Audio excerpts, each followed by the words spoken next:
There's no feeling more intense than starting over.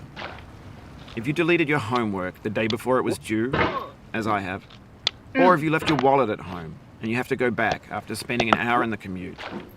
If you won some money at the casino and then put all your winnings on red but it came up black. If you got your best shirt dry cleaned before a wedding and then immediately dropped food on it. If you won an argument with a friend and then later discovered that they just returned to their original view. Starting over is harder than starting up. If you're not ready for that, like if you've already had a bad day, then what you're about to go through might be too much. Feel free to go away and come back. I'll be here. Alright, thanks for coming with me on this trip. I'll understand if you have to take a break at any point. Just find a safe place to stop and quit the game. And don't worry, I'll save your progress, always, even your mistakes.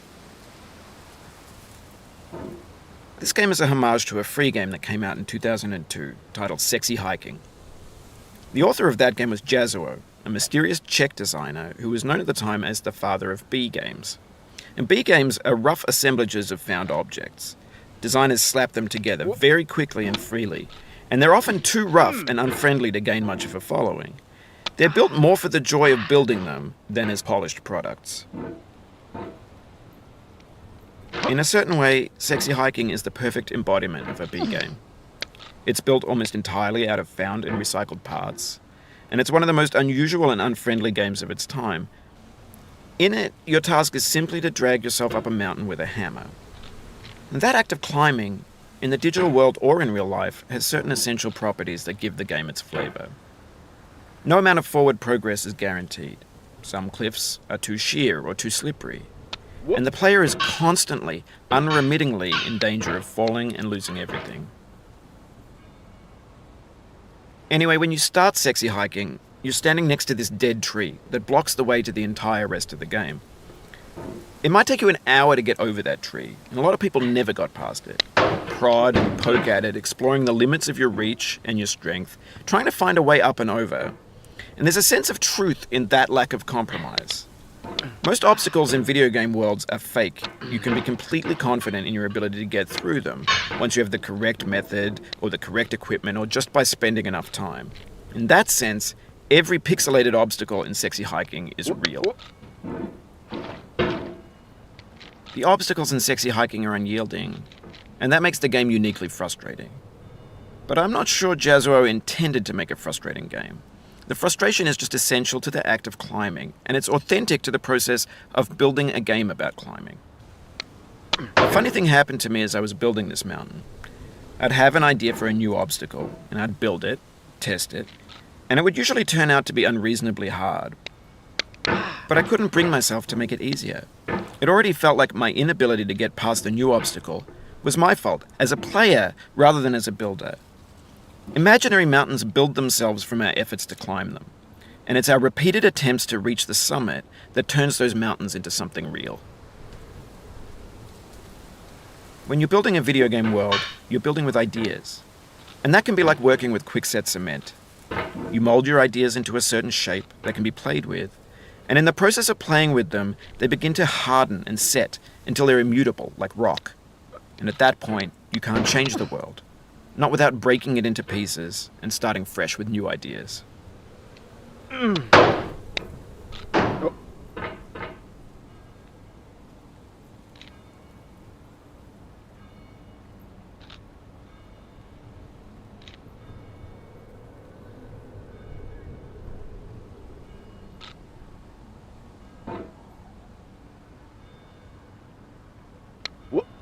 For years now, people have been predicting that games would soon be made out of prefabricated objects, bought in a store and assembled into a world. And for the most part, that hasn't happened, because the objects in the stores are trash. I don't mean they look bad or that they're badly made, although a lot of them are.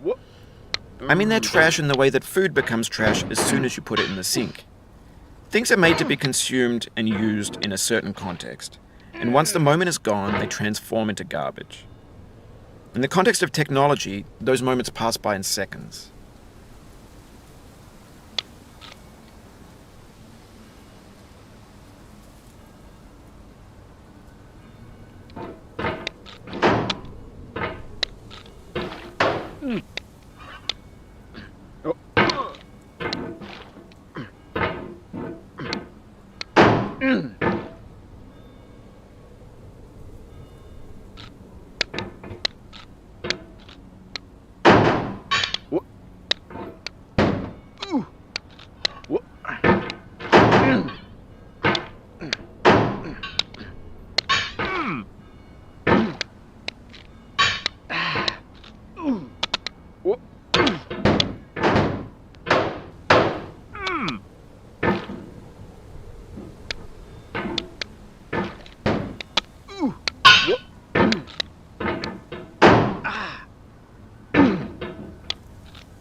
Over time, we've poured more and more refuse into this vast digital landfill that we call the internet. It now vastly outnumbers and outweighs the things that are fresh and untainted and unused.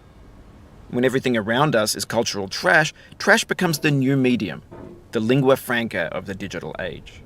And you can build culture out of trash. But only trash culture. B games, B movies, B music, B philosophy.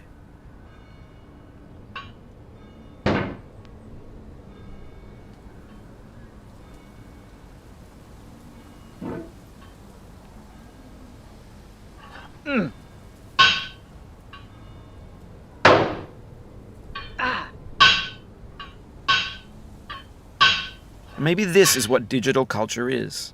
A monstrous mountain of trash, the ash heap of creativity's fountain. A landfill with everything we ever thought of in it. Grand, infinite, and unsorted.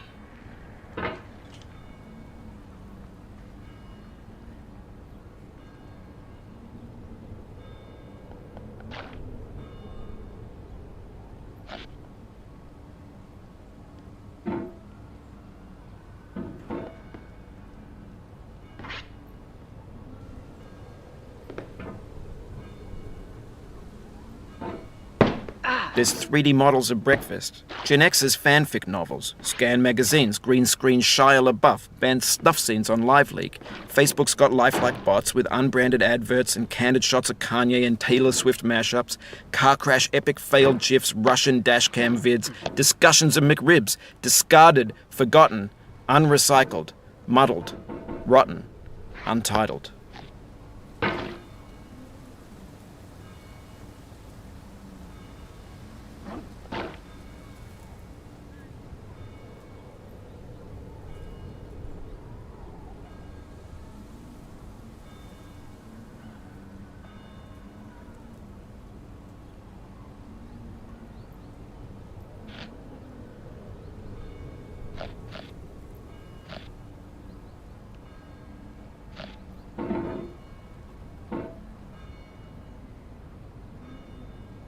Everything's fresh for about 6 seconds, until some newer thing beckons, and we hit refresh.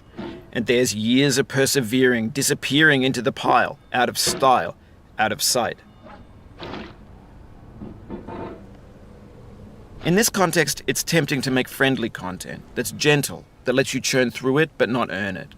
Why make something demanding if it just gets piled up in the landfill, filed in with the bland things?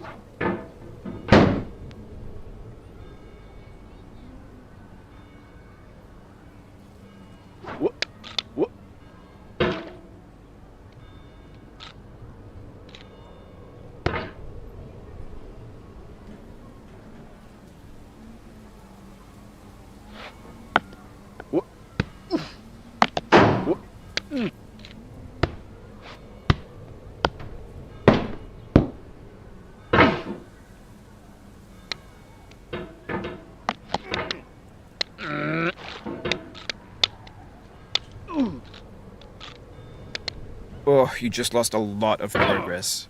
That's a deep frustration, a real punch in the gut.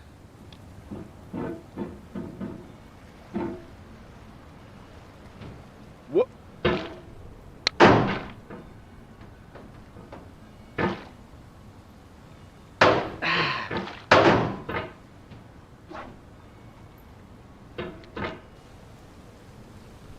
What?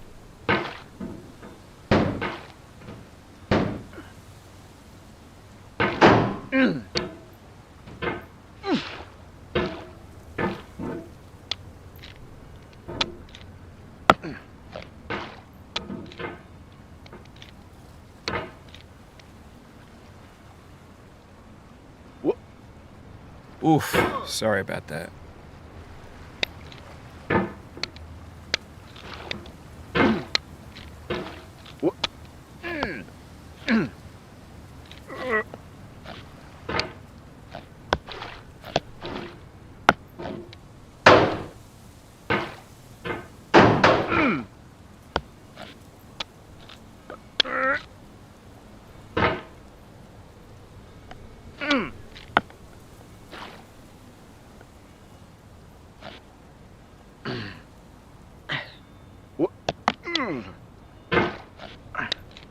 Oh.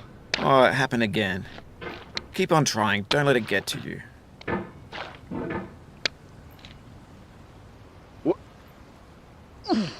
Oh.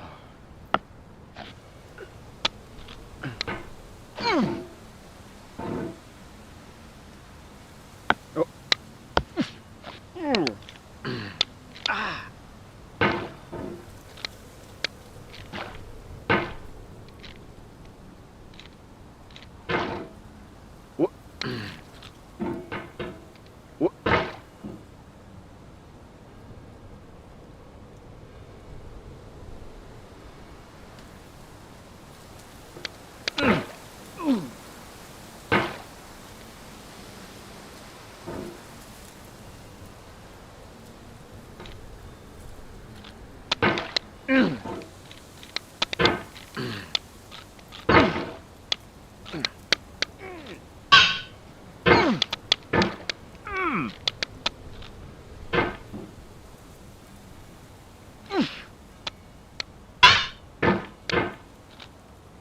What? What? What?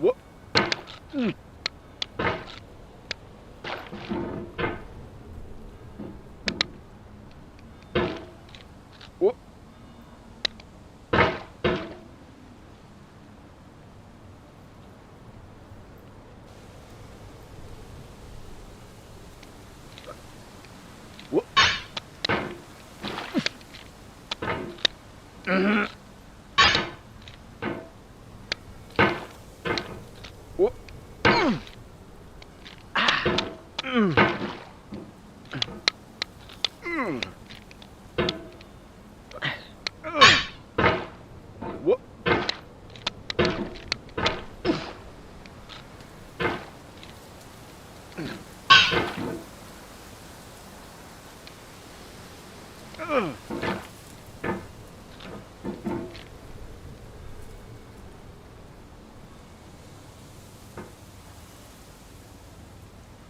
What?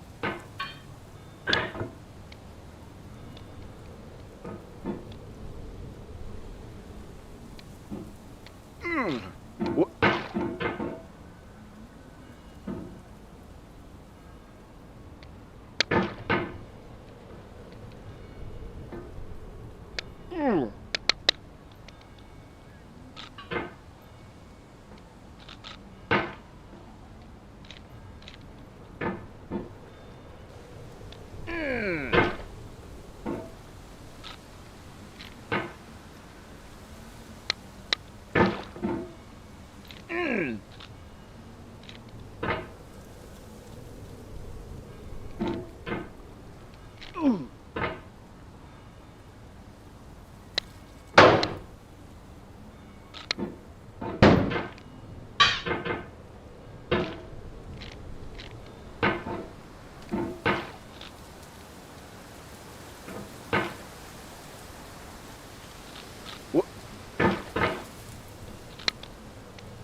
You've done this part before. You know it's possible. Just do what you did the first time.